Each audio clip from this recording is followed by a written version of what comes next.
Reka tubahe ikaze bakunzi ba God Samaritan TV, twongeye kubiriza aho bwije n'abandi mwaramutse.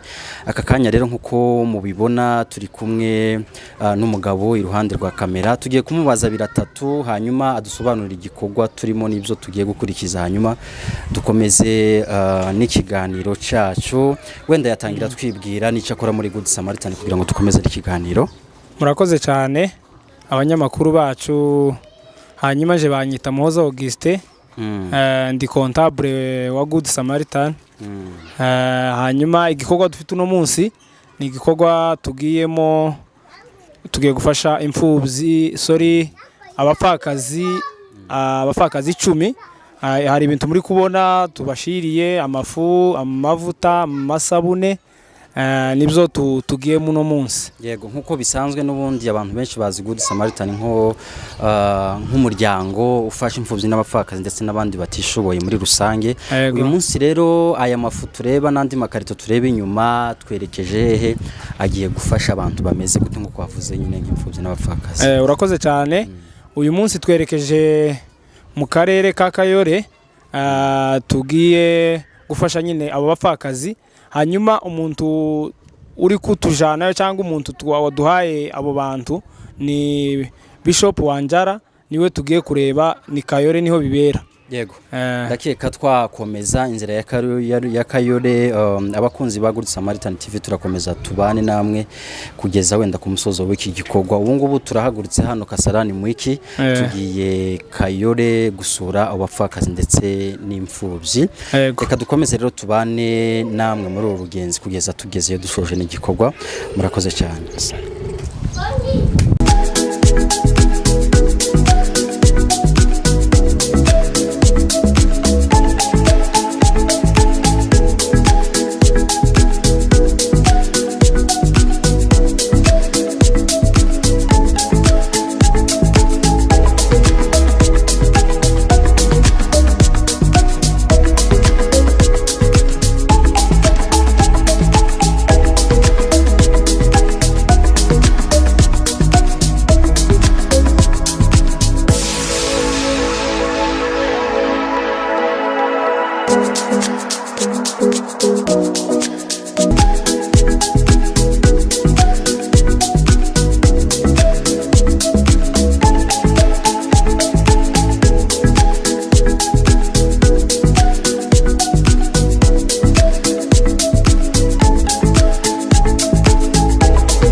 Ningetaka tuanze kwanza tusome neno.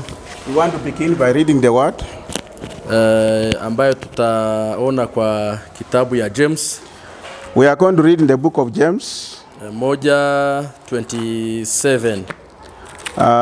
Chapter 1 and the verse 27. sitatafsiri sana. He will not interpret so much. Yani ni neno ambayo linajitafsiri yenyewe. Because the word speaks for itself. Nataka tuingie kwa event ambayo imesababisha tukue hapa mahali hapa. We want to begin the events that has made us to be here today. So wacha nisome kwa Kilugha. He will read in the vernacular language. Alafu bishop atakuja kutusaidia kwa Kizungu. Then I will read in English. Wacha tusome. Let us read. Yakobo 1:27 haravuze ngo idini itunganye kandi idafite inenge ndetse igashimwa n'Imana Data n'ugusura imfubyi n'abapfakazi bari mu makuba no kwirinda kwanduzwa n'imigenzereze y'abisi. Wacha bishop atusaidie kwa Kizungu. I will read in English. Pure religion and undefiled before God and the Father is this: to feast the fatherless and the widows in their affliction and to keep himself unspotted from the world. Thank you. Arakoze cyane, asante sana. Thank you so much. Sina mambo mingi ya kutafsiri. I don't have much to interpret. Japokuwa tu nilikuwa nataka tusome ndio tuelewe. I just wanted us to read so that we can understand. Hii muda sasa nataka nikaribishe bishop. This time I want to welcome Bishop. Na ni shukrani sana kwa kutupea nafasi hii. I want to thank him for giving us this opportunity. Kwa kirasmi in official way. Na kuomba he request Bishop ndio tusaidie kwa maombi. To begin by prayer. Utuombee kwa hii event ambayo tuko karibu tufanye. To pray for this event that we are about to begin. Alafu ndio tuendelee kwa sababu ya masaa. So that we can begin because of time. Karibu sana. Na ni welcome. Tafsiri kidogo kuhusu hiyo neno kwa mambo mawili ama matatu ndio tuanze. Karibu sana. Amen. So niongee kwa Kiswahili. Sisi ambao kama kanisa tunasimama na wao. Na zaidi hayo tunashukuru kwa sababu ya Good Samaritan ministry ambayo Mungu inashughulikia wajane. Na leo Mungu tuna siku rasmi mbele zako. Tunawakabidhi hawa wadada walio hapa mbele zako. Tunakabidhi viongozi hawa wa Good Samaritan katika nchi ya Kenya. Na pia najiweka mkononi mwako Mungu. Tunaomba kwamba useme nasi na tubariki. Kupitia jina la Yesu Kristo tumeomba na kuamini. Amen. Nakuta mchane ananyang'anywa mali, ananyang'anywa mambo ambayo ingesaidia watoto wake, na yule wa kumsaidia aliondoka. Unapata mjane analia sana, anakuwa mtu wa maombi, anakuwa ni mtu wa kuhitaji. Tena mjane ndiye anadharauliwa na watu. Wanamsema vibaya kwa sababu hana mtu wa kumtetea. Na hivyo basi ndio Yakobo akasema kama kutakuwa na dini ambayo watu wanasema tumeokoka, ni wale wanashughulikia yatima, maana mtoto yatima kabisa hana mtu wa kumsaidia. Ni Mungu ndiye anajua yatima vile anakula, anaamka na kulala. Na tena mchane kwa sababu huyu mchane aliwachwa na mume wake. Na alipoachwa na mume wake, majukumu ya watoto wote karudi kwake. Sasa yeye ako peke yake. Hivyo ndivyo sasa kama kanisa, maana Yesu Kristo ndio Bwana wa wajane. Kanisa ambalo linahubiri Yesu lazima lichukulie mikononi wajane kwa kusimama na wao. Bwana Yesu asifiwe sana. Na kusimama na yatima. Na niko hapa kwa ufupi kuwashukuru sana kukuja. Tuliongea na nyinyi, Mungu awabariki sana mmekuja. Na hii msaada ni kiungu. Ni mambo ya Mungu. Si ati mambo ya nini. Mtu aliye na uungu ndani yake anafanya kazi ya Mungu. Mwito Mungu amemuitia kusimama na wapendwa ambao wanahitaji. So tunataka kuwatia moyo kwamba Mungu anawapenda. Amen. Amen. Kuna mtu mmoja akasema kama hujawahi pendwa, kuna mtu alikupenda na akaenda, Yesu Kristo anawapenda sana. Amen. Amen. So kuna mtu wa kukupenda. Naye ni Yesu Kristo. So una nafasi ya kufurahi tena, una nafasi pia kutabasamu kwa sababu huyo Yesu anawapenda na anawashughulikia na tena katika ufalme wa Mungu amewaita. Amen. Amen. So asante sana. Mungu awabariki sana. Nashukuru kwa neno la Mungu. Amen. Ariko nanone twongere kandi dushimire Bishop waduhaye umwanya hano. Lakini acha tena tumshukuru mzazi Bishop kwa maana ametupa nafasi hii. Kuko iki kibanza kirahenze kukibona. Nafasi hii ni ya dhamani sana kupata, lakini akakubali. Rero ndabizi ko harimo za gahunda nyinshi na maybe kungefanyika mikutano nyingine, ariko kuba yateganyije uyu mwanya akawuduha ni wagaciro, lakini akaona ni muhimu ili atupe nafasi hii. Tumeshukuru, turashimira agaciro rero yahaye umuryango wa Good Samaritan. Tumeshukuru Baba Bishop kwa dhamana umepea watu wa Good Samaritan Ministry kugira ngo bakore iki gikorwa cy'urukundo, la uweze kufanya jambo hili la upendo mahali hapa. Ndabizi ko nawe bifite mu ruhare runini. Tunajua pia wewe maybe una contribute vitu ya dhamani kubwa kuba hari igikorwa nk'iki cy'urukundo giye gukorwa, kama jambo hili limefanyika hapa kanisani. Tudatinze rero, bila kukaa, dufite liste, tuna list y'abantu bagenerwa gufashwa, ya wale ambao watapewa hizo vitu, cyangwa se kubunganira mu buzima twese dutuyemo bugoye, ama kuwasaidia kwa mambo tunajua ni ngumu. Nukuvuga ngo kandi mu by'ukuri haba hari couple ari umugabo n'umugore. Unaweza kuta hata watu ni couples lakini ukute hali ya maisha ni ngumu. Biblia izivuga ngo, Biblia usema ngo ibyifuzo by'umugore ni umugabo.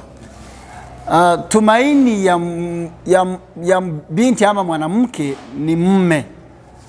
Rero twatekereza ubyo twebwe tuba dusanka aho bitugoye bitunane turi babiri, lakini tukijaribu kufikiria venye ni ngumu na watu ni wawili, ariko noneho tekereza iyo ari umupfakazi. Sasa fikiria kuhusu mjane. Mu by'ukuri ni ikintu gikomeye cyane, ni kitu ngumu zaidi. Niyo mpamvu tugira ngo dufashanye mu buryo bwose dushoboye. Ndio maana tunasema tusaidiane kwa ile ambayo inawezekana. Utanga ntazatanga ko afite byinshi, yule anapeana si anapeana sababu akona mingi, ariko utanga kubera ko ufite bikeya ukabitanga n'umutima w'imbabazi. Lakini ni kwa maana uko na hiyo roho wa Mungu ambayo ni wa kusaidia. Rero nibwo bugubyo tugiye gukora, na ndio hiki tunataka tukifanye leo. Rero mutubona turi hano ku bwa Good Samaritan. Mkitona hapa sisi ni watu wa Good Samaritan Ministry. Ntabwo ariko kwaje kubikora mu izina ryacu. Hatujakuja kufanya hili kwa ajili yetu. Turabikora mu rwego rwa Good Samaritan. Lakini tumekuja kufanya ni kwa sababu ya Good Samaritan Ministry. Bihagarariwe n'umuyobozi wacu Bishop Jean Dodier. Ambaye tunatukopia na Bishop ambaye ndiye leader wetu ni Bishop Jean Dodier. Ndetse n'umwungirije umufasha we. Pia bibi yake ambaye ni msaidizi wake. Ndetse n'abaterankunga babafasha mu buryo bwose bushoboka. Pia ma sponsors ambayo tuko nao pia. Mu by'ukuri turamushimira hari ari kutwumva. Tunashukuru Bishop Jean de Dieu bizinde mahali yuko. Twaro wa buri gihe atahwema kugira ngo afashe. Kwa venye uendelea kufikiria na kutafakari kuhusu mambo ili aweze kusaidia watu. Turabizi ko ari benshi bariyo. Tunajua ni watu wengi ambao wako huko kandi bashobora kuba bafite ubushobozi buruta ubwiwe, na maybe wako na vitu mingi ama mali kumuliko, ariko ibi nivyo bitugaragariza neza ko afite umutwaro n'umutima w'urukundo wo gufasha. Lakini hili ndio jambo ambalo linashuhudia kwamba akona roho na mwito wa kusaidia watu kama sisi. Rero yumva ko tumushimiye imbere yanyu. Sasa Bishop tunasema ni asante, Mungu akubariki mahali huko. Kugikorwa akora buri gihe buri munsi uko bukeye nuko. Jambo kama na hili ulifanya usiku mchana. Imana ikomeze kumuha umugisha. Mungu aendelee kumbariki. Imana ikomeze kuyobora intambwe ze. Na Mungu aendelee kuongoza nyayo za miguu yake. Project ziwe Imana ikomeze zihe. Project zake Mungu aendelee kumbariki. Arakoze cyane. Abarikiwe sana.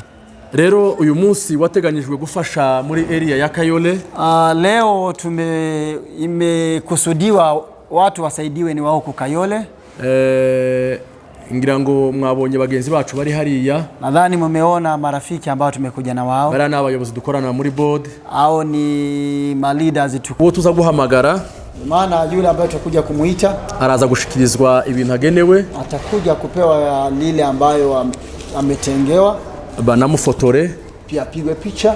Kuko n'urwibutso rukomeye. Sababu ni kumbukumbu la maana. Rero muraza kubikora gutyo muzobahirije nivyo byiza. Kufanya hivyo tukifuatisha kanuni ya venye tumeambiwa. Uwa mbere dufite turasoma uko bagiye biyandika. Tutakuja kufuatisha venye list imepangwa. Dorcas Nyamagaju. Kuna Dorcas Nyamagaju. Reka tumusaba tambuke hano imbere. Tutakuja kumsihi asimame apite mbele. Hanyuma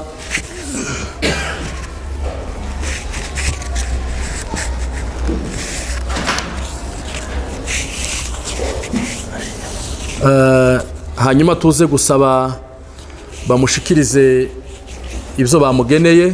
Acha tukuje kuomba ndugu zetu wamuletee vitu ambayo wametenga kwa ajili yake.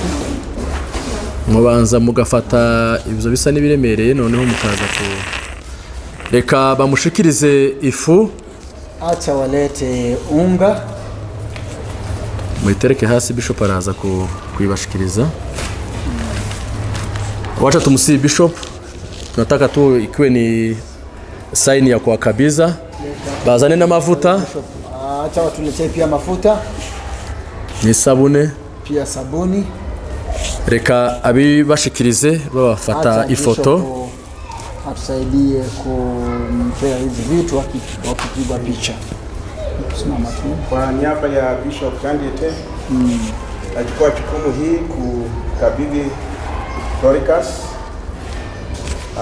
zawadi na karibu na Mungu akubariki. Thank you so much. Kwa niaba ya Good Samaritan, pokea hii. Thank you. Ifate. Asante sana. Reka dukomere amashi, arakoze cyane. Amefanya vizuri Bishop. Dusabe Sofia na Mubanza. Sofia na Mubanza. Uwo mufasha ukamutambutsa gusa imbere. Bamufata ifoto gusa hanyuma yicare. Cyangwa muzanira intebe nta kibazo.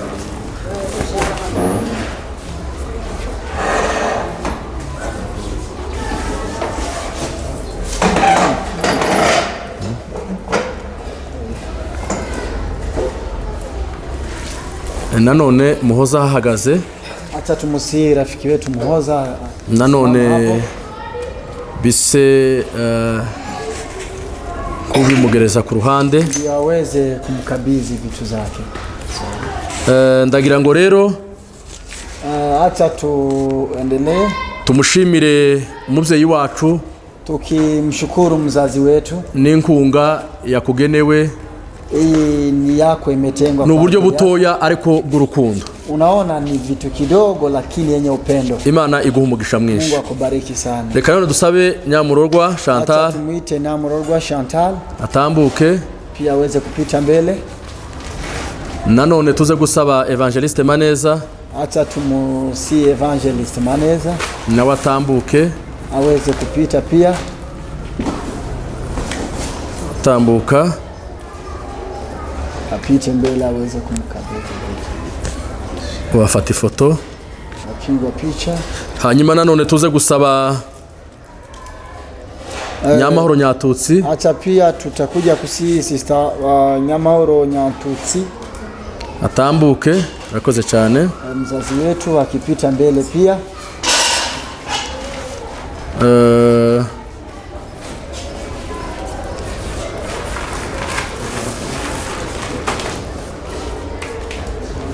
Sinzi uburyo boza guhagarara.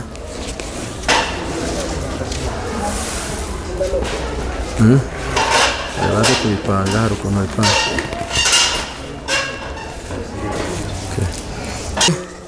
Nyatutsi yatambutse.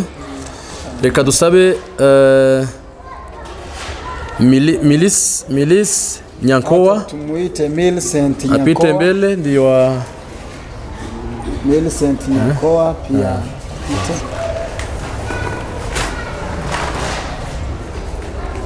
Mlete na mafuta na sabuni. Sabuni pia. Alafu apige picha.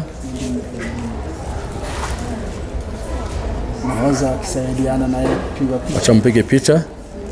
Najua ndabizi nyuma y'ibi ngibi najua after haya turaza kwifatisha ifoto nyine tuhagararanye twese niza biribuza kutworohera vuba. Kuja kupigwa picha wote tukiwa pamoja kugira ngo ducungure umwanya ili tuweze kukomboa muda wetu. Nanone dufite Selina Kalonju. Naona Selina Kalonju. Undi ahagarare hariya. Kabiza na mafuta na sabuni. Acha Evangelist. Ico ni igikorwa cy'urukundo. Hiyo ni jambo ya upendo. Ni bitoya ariko no kugira ngo tubagaragarize urukundo tubakunda. Kitu kidogo lakini ni upendo tuwaona. Turabizi ko Bibiliya ivuga ngo niwe se w'imfubyi. Unajua kwamba Biblia husema kwamba ndiye baba wa yatima kandi akaba umufasha w'abapfakazi. Na ni mume wa wajane. nanone reka dusabe mutima ukeye Mireille Acha tumuite mutima ukeye Mireille atambuka imbere apite mbele.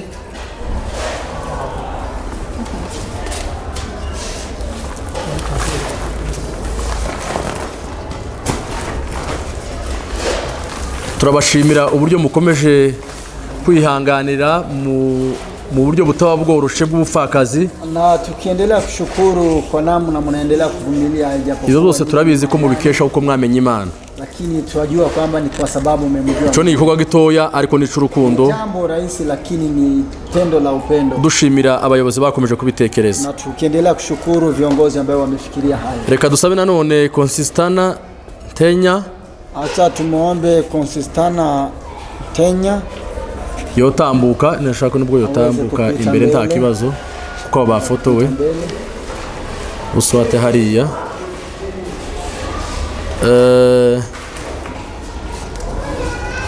Muhe n'ibindi bikenewe, mweza kumufikishia hizo zingine zimebaki. arakoze cyane, fanya vizuri. nanone dusabe Batseba Nyaboke Ogari, acha tumuombe Nyaboke Ogari pia aweze kupita mbele. Asanteni sana. nanone reka dusabe Mary Wacho apite mbele kidogo. Mary Wacho akipita mbele.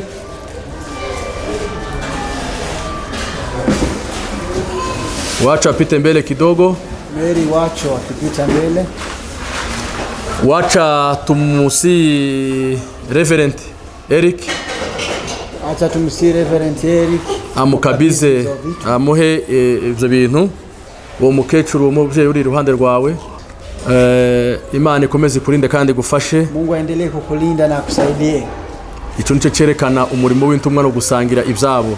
Hiyo ndio jambo huonesha matendo ya mtume. Kandi turabakunda kandi tuzahora tubakunda. Tunawapenda na tutazidi kuwapenda.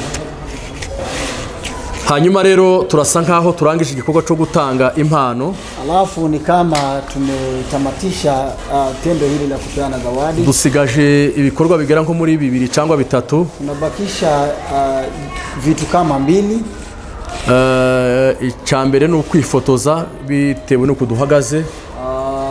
Ile ya kwanza ni kupigwa picha sote tukiwa pamoja kulingana venye tumesimama. Hanyuma ikindi na amashimwe ari buze gutangwa. Na jambo lingine ni shukrani tutakuja kutoa.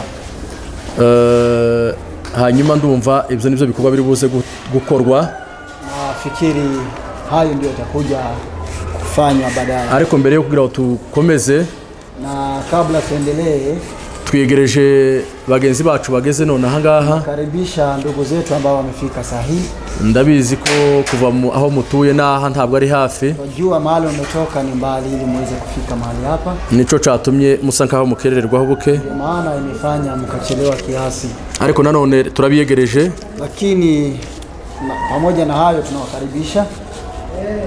Twakiriye Reverend Girabakunze Eric. Tunamkaribisha Reverend na ndiye coordinator Reverend. Ariwe coordinator uhagarariye Afrika. Ndiye coordinator hapa in Africa.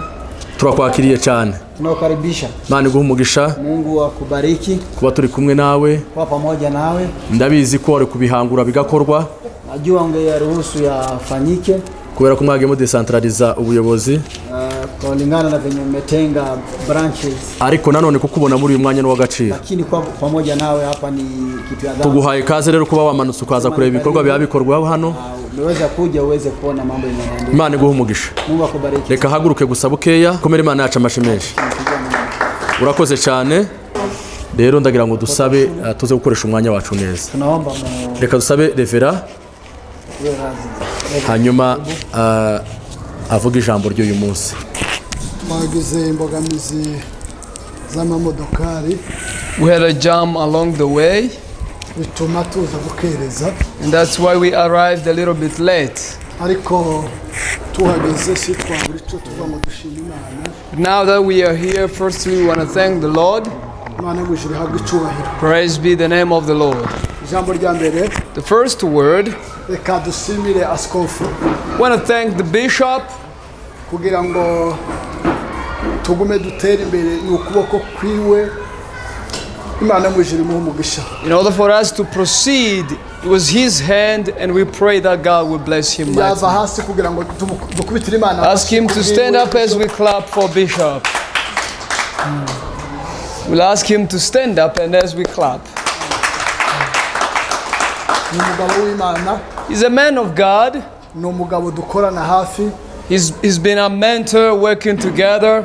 Imana mwijiri mu umugisha. May the Lord bless him mightily. Amen. Praise God. Ikindi dushimiye field ya Kayole, The other thing, we want to thank the field of Kayole igikorwa cyahabereye for this very project that is happening here, kugira ngo tubashe gufasha abapfakazi uyu munsi. to be able to support our widows today. Bagikoze neza. They really did very well. Data wo mu ijuru abaha umugisha. May the Lord bless you and reward you. Tugomba gushimira n'ababigenewe bikorwa And we want to thank our mothers, widows here, kuko Imana iri kumwe nabo. because God is with them. Ubwo Samaritan ntabwo twobasha gukora ibingana nuko mwebwe mwatekereza, We are not able to do as you think, ariko kuri bikeya Imana yadufashijemo. but in such small that God has given to us, Data wo mu ijuru abaha umugisha. may the Lord continue to bless and open doors for you. Turi kumwe. We are together, Data wo mu ijuru abagire neza. and may the Lord do good unto you. Tubonye n'abandi bashitsi. We just saw other visitors coming in.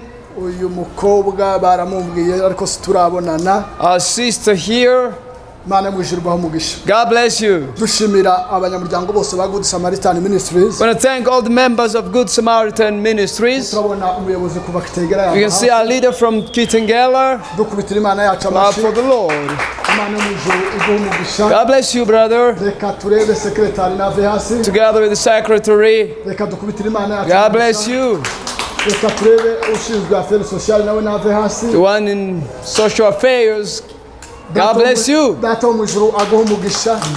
Reka turebe ushinzwe ivugabutumwa nave The hasi. one in charge of evangelism. Nawe nave hasi dukubitira Imana. God bless you as Reka well. turebe ushinzwe development nave The hasi. one in charge of development. Data wo mu ijuru aguha God umugisha. bless you. Reka turebe ushinzwe umutungo.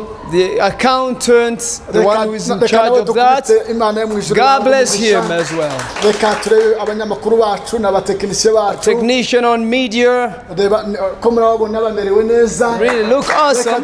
God bless you, brothers. Reka twegereze umukozi w'Imana Shaka n'uyoboye hano. The leader of Kayole, Shaka. Imana mushirwe umugisha. God bless you so much. Reka turebe umunyamakuru wacu nawe dukubitira Imana yacu umugisha. Our interpreter as well. Data wo mu ijuru abaho umugisha. God bless you. Uriya ni madame wanje hamwe n'umwana wanje. That's my wife and my daughter. Imana mushirwe umugisha. God bless you. Uriya ni madame wa comptable. That is the wife of the accountant. Data wo mu ijuru. God bless you as well. Abantu bose bateranira hano. Everybody who is here for the sake of Good Samaritan, Imana yo mu ijuru idakiranirwa ku bikorwa mukora. may the righteous God Imana yo mu ijuru abaho umugisha. reward you richly. Twareka gushimira Bishop Jean de Dieu Bizinde. We can never stop thanking Bishop Jean de Dieu Bizinde, Udahwema gutekereza igikorwa. who earnestly think about this work.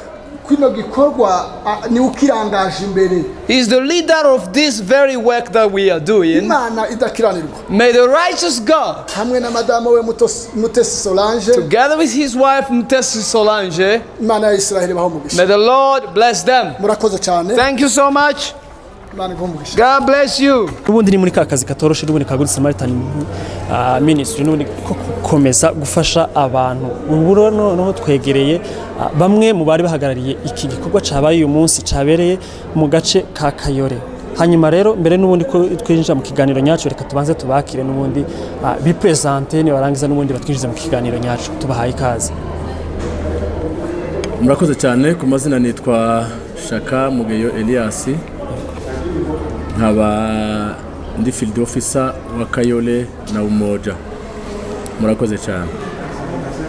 Murakoze cyane. Baje gushimira abanyamakuru bacu ba Good Samaritan TV. Imana ibaho umugisha kuko turi imbere yanyu kugira ngo tubashe kugira icyo twabasha kuvuga. Imana muje ibaho umugisha. mazina anita Irabakunze Eric abandi coordinator wa Good Samaritan Ministry. Murakoze cyane. Murakoze. Nanje nitwa Denise umutesi nkaba ndi umwe mu bashitsi bari bitabiriye kino gikorwa. Murakoze cyane. Hanyuma umubyeyi hano tukumenyereye nk'umuntu uhagarariye Good Samaritan mu karere ka Kayole. Ese uyu munsi urashobora kutubwiraho ku bikorwa byagiye bibera hano muri kano gace kawe uyoboye? Murakoze cyane banyamakuru bacu umwanya mwiza muduhaye kugira ngo tubashe gusobanura igikorwa musanze turi gukorera hano muri akarere ka Kayole. Igikorwa rero ko cyari giteganyijwe cyari uburyo bwo gufasha nk'uko mumenyereye kuri Good Samaritan. Izina wa mugabo yaravuze ngo izina niwe muntu. Igikorwa cyonyine kirisobanura nk'uko buri gihe muhora mubikurikirana kuri ku mateleviziyo ya Good Samaritan TV. Mu by'ukuri ni umuryango wa Gikristo ufite intego yo gufasha imfubyi n'abapfakazi ku mwihariko. Bitabujijwe ko tugenda n'ubundi dukora amavole atandukanye muri uwo muryango twagura ibikorwa mu buryo bwo gufasha. Hano rero mudusanze ni mu karere ka Kayole precisement aho bita Nyando. Muhasanze igikorwa twarimo dukora cyo gufasha abapfakazi. Abapfakazi harimo abanyagihugu, harimo n'abanyamurenge, abakongomani mu rwego rw'abanyamurenge. Rero bari mixed, abenshi bari abanyakenya, bari abanyagihugu. Twabikoreye ku rusengero aho bakunze kwita kwa Bishop Wanjala kuri Disciple Center, niho musanze hari gukorerwa kino gikorwa cy'ubufasha. Yego. Hanyuma murakoze cyane. Ese mwakumufasha abantu ki n'abantu bameze bate uyu munsi mwibanzeho muri kano karere ka Kayole? Urakoze cyane. Twibanze mu by'ukuri nk'uko twababwiye focus yacu iri ku mfubyi n'abapfakazi. Yego. Ariko nanone nk'uko twababwiye bitabujije ko tugenda twongeramo ibindi bitewe n'uburyo ko genda caguka. Ariko uyu munsi twibanze ku bapfakazi b'abanyamurenge n'abanyakenya. Uyu munsi rero bafashijwe mu buryo duhora tubikora bisanzwe. Uyu munsi twatekereje ko tugomba kubafasha mu buryo bujanye n'ibiryo. Hanyuma rero ibyo biryo ni mu buryo butandukanye, sinzi niba ashobora kubiguhera mu buryo buri detail. Hagiye hafashwa buri muntu yagiye yakira umufuko w'ifu n'agakurutu ari ukajerekani mu bandi bashobora kubyumva, kamavuta ndetse n'imiti y'isabune. Ubwo nibwo bufashwa bw'ibanze bwafashijwe bujanye n'igikoni, bujanye n'ibiryo. Murakoze cyane Good Samaritan rwose mwagize neza kandi turabashimiye natwe bw'igikorwa mukomeje gukora. Hanyuma rero n'ubundi nkamwe musanzwe muhagarariye kino gikorwa ca uno murimo wa Good Samaritan nk'aba coordinateur. Ese ibi bikorwa byabere hano muri Kayole ni ibikorwa ki n'ubundi nk'uko umuyobozi wa Kayole we yaramaze kubidusobanurira? Urumva ko n'ubundi mushobora kuba mubiziho cyane kuko n'ubundi murakorana. Ese wabivuga hiki? Ese Good Samaritan iteganya gukora iki n'ubundi ni ibihe bikorwa n'ubundi biri imbere abantu bitega iki muri Good Samaritan? Murakoze cyane kuko mubizi tubanje gushima umuyobozi wa Kayole ko twakira muri iki kibanza. Mana mu ijuru umugisha ibikorwa byabereye hano n'ibirya bya Good Samaritan kuko misyo zacu ni gufasha imfubyi n'abapfakazi. Ibikorwa cyabereye hano ni cyo gufasha abapfakazi ubijanye n'imibereho. Ubwinjo tukaba dukomeje kubashimira. Imana yakoze kino kintu ciza kugira ngo tubashe kukigeraho. Murakoze cyane abanyamakuru bacu. Mugize neza cyane. Reka n'ubundi tutanatinze reka tubaze umwari wacu turi kumwe hariya. Ese iki gikorwa ca Good Samaritan si n'ubwa mbere kuza muri Good Samaritan? Ese kino gikorwa wakibonye gute? Ubushize waraje turaganira bisanzwe n'ubundi kuri Good Samaritan kuko usanzwe yumva. None uyu munsi bibere kwitere. Iki gikorwa cakiriye gute, wakibonye gute?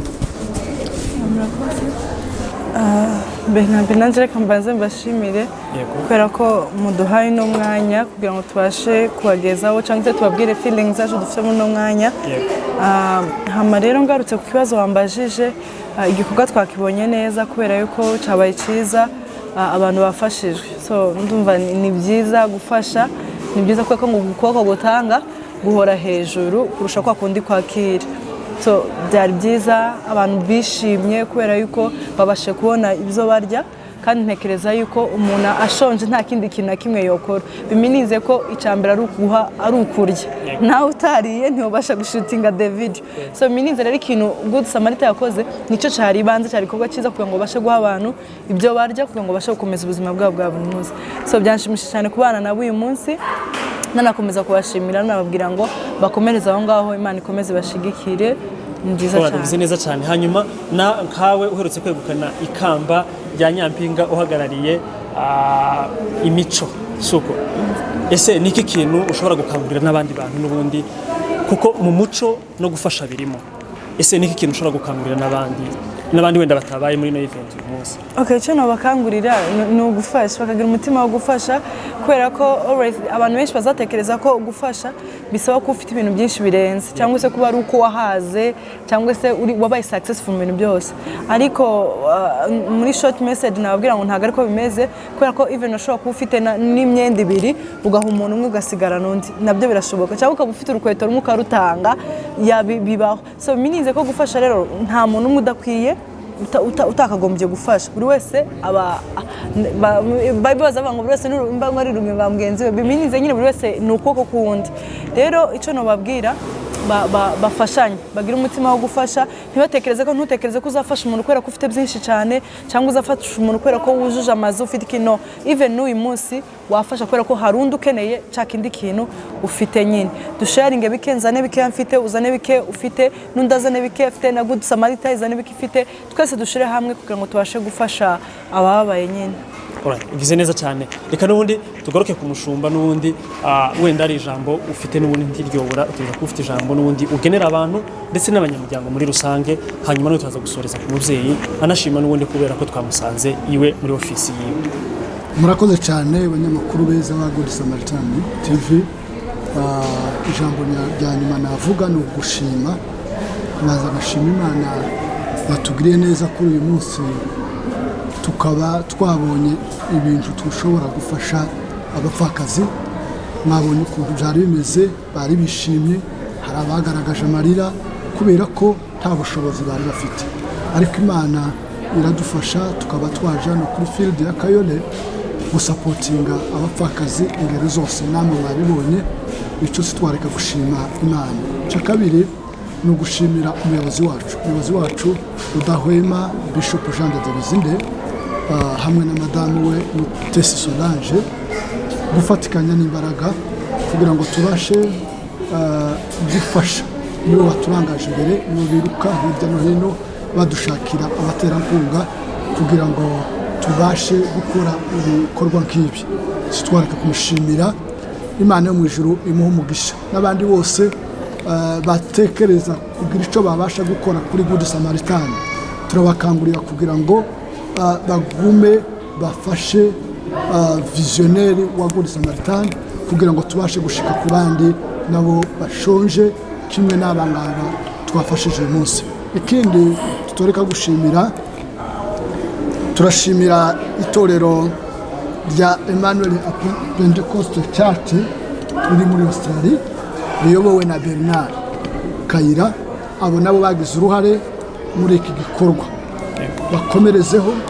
Urugendo ruracari rurerure, babizi kuko tuzadufasha imfubyi n'abapfakazi ndetse n'abatishoboye. Muri uru rugendo rw'uyu munsi ko turatekereza kuko amashuri y'abana agiye gutangira, tuje mu bintu bya minerevare n'ibindi bikorwa bya uniform. Urugendo ruracari rurerure, rero tukaba nabo tubashimiye abagize uruhare kuri iki gikorwa. Umushumba Bernard Kayira, Imana mu ijuru imuhe umugisha. Tukaba dushimiye n'abanyamuryango bose ba Good Samaritan Ministry aho baherereye, ku mwete n'umuhate wo gusengera kino gikorwa kugira ngo kibashe gutera imbere. Dushimiye hamwe n'urusengero rwa Bishop Wanjara rwa Twakiriyano, Imana mu ijuru imuhe umugisha. Dushimiye n'umukuru wa Kayole, Imana imuhe umugisha. Dushimiye na Miss Culture nawe waje kutubera umugisha muri iki gikorwa cyabereye hano. Twareka nawe kumushimira, Imana mu ijuru iguhe umugisha. Abantu bose badukurikirana, namwe banyamakuru bacu beza badahwema ba Good Samaritan, turabashimiye ngo Imana yo mu ijuru ibahe umugisha. Urakoze. Murakoze cyane, reka mfata umwanya wo gushimira gusa, ndumva iby'ingenzi twabivuze. Reka mfata umwanya wo gushimira nk'abantu musanze mu rugo. Iyo ufite umushyitsi iyo agutembereye akagusura, bisozerwa no kumuherekeza, ukamuherekeza mu buryo bwiza, ndetse byanashoboka ukamutekerera ihamba. Iyo hamba rero iri mu buryo bubiri, ubundi baraza kububona utari buvugire hano kuri kamera, ariko nanone ubwo ngiye gukora ni ukubasezera no kubashimira, no kubaherekeza nkabasohora inyuma y'aha turi. Ndagira ngo mfate umwanya nshimire Bishop Jean Doge hamwe na madamu, igikorwa gikomeye bahora bakora rwose. Mufata nk'umusuper leader, umufounder w'iyi ministry, akaba visionnaire, abikora neza. Twongere tumushimire nubwo bakomeje kubivuga, ariko turamushimira ku butwari bukomeye no kutaryama kubera uyu murimo w'urukundo ahora azirikana abantu batuye ino cyangwa se ndetse n'abandi bari ku yindi migabane y'isi. Turamushimira hari abyumve, gushimira n'abantu bose bamwunganira mu bitekerezo n'abaterankunga mu buryo bose butandukanye. Turamushimira kuko ari umuyobozi mwiza uhora bitunganya. Imana yo mu ijuru imuhe umugisha. Ndogira mfata umwanya nshimire coordinateur wacu wa Afrika, ariwe Revera Ngirabakunzi Eric. Imana iguhe umugisha, umuhate uhora ukora. Burya kuridinga ikintu ni kimwe, ariko no kugisapotinga ni ikindi. Abajyanama barakenewe, imbaraga amaboko y'abantu arakenewe. Turagushimira kubera ko uri umuyobozi tubana buri gihe hano muri Afrika, dufatikanya muri byose, tukakwambara nawe ukatwambara. Turagushimiye kuba wemeye gufata umwanya uhagije wo kuza muri akarere kacu kuri field yacu kugira ngo urebe ibikorwa biba bihakorerwa. Twabivuze na kare ko ntibyari bikwiriye bari kuba uri mu zindi za gahunda kubera ko ufite imirimo itandukanye, ariko wemeye kugira ngo uze kureba ibikorwa biba bikorerwa hano turimo. Turagushimira rero kuba wadusuye, kandi tugushimiye uburyo uhora tuba hafi. Imana iguhe umugisha. Ndongera afata umwanya wo gushimira Bishop Wanjala, mwabonye twakoreye kino gikorwa. Ndabizi ko ari umwe mu ba advisor cyangwa se mu bajyanama bacu ba Good Samaritan, nawe tuba hafi. Mu by'ukuri turamushimira rwose ahari. Imana imuhe umugisha. Ndongera kandi nshimira umushyitsi wacu, guest wacu twumva twari dukeneye, Denise Umutesi. Uri umwana mwiza, ufite ibitekerezo kandi uri umujyambere, uri gutekereza gukora ibintu byinshi. Ndashimira abanyamuryango badahwema gukora support y'uburyo bwose. Twari kumwe na board ya Afrika yose yari yaje. Turabashimira ku muhate ukomeye bahora bagira, bavuye kure kugira ngo baze gukora iki gikorwa. Imana ibahe umugisha. Ndasoje mu ijambo rimwe, uyu murimo dukora ni umurimo w'ubwitange utoroshe. Abantu benshi bashobora kubibona mu buryo buri kuri kamera, bakumva ko ari ibintu bisa nkaho ari loisir, ariko uyu murimo urakomeye, ni uw'Imana, ni uw'urukundo, ariko urakomeye. Abafaransa bavuga ngo il n'y a pas la rose sans épine.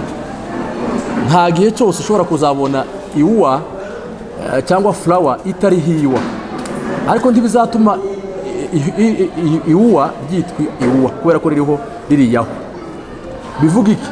Uru rugenzi rurakomeye, rurimo abantu baducogoza, rurimo abantu badusubiza inyuma, bumva ko ibyo dukora wenda ari inyungu zacu kuko abantu bagira imyumvire itandukanye, ariko kandi uhora ashima ibyiza azabishima. Tiducitse intege nubwo dushobora kuzabona amabarriers, hari ibintu dufacinga bikomeye, tiducitse intege. Hamwe n'Imana tuzakunda gusenga Imana uko tuzagenda dushobozwa, dukomeze gufasha kuko ni ikintu Imana yashize mu mutima wacu. Rero turabashimiye, dushimiye abantu bose badukurikira, bakeneye nabo gutanga ubufasha. Ndabizi ko iri jambo n'ibikorwa bagenzi banje bagaragaje bizatuma benshi, bizaba imbarutso yo kugira ngo abantu bafashe kuruta uko twafashije uyu munsi. Dushobora gufasha bukeya, ariko uzaza nyuma yacu agafasha cyane, bitewe nuko twaciye inzira y'igikorwa cyiza. Turabashimiye, dushimiye abanyamakuru bacu, dushimiye abantu bose bashoboye kwitabira kino gikorwa. Imana y'umujuru ikomeze bazigame kandi ikomeze kubaha umugisha. Turabashimiye, dukomeze kugira ibihe byiza. Murakoze cyane rero. Hanyuma Good Samaritan hamwe namwe ndetse n'abaterankunga mwese tuzakora ibikomeye. Please guys, keep supporting us and subscribe to this channel and share this video. Thank you so much for being with us.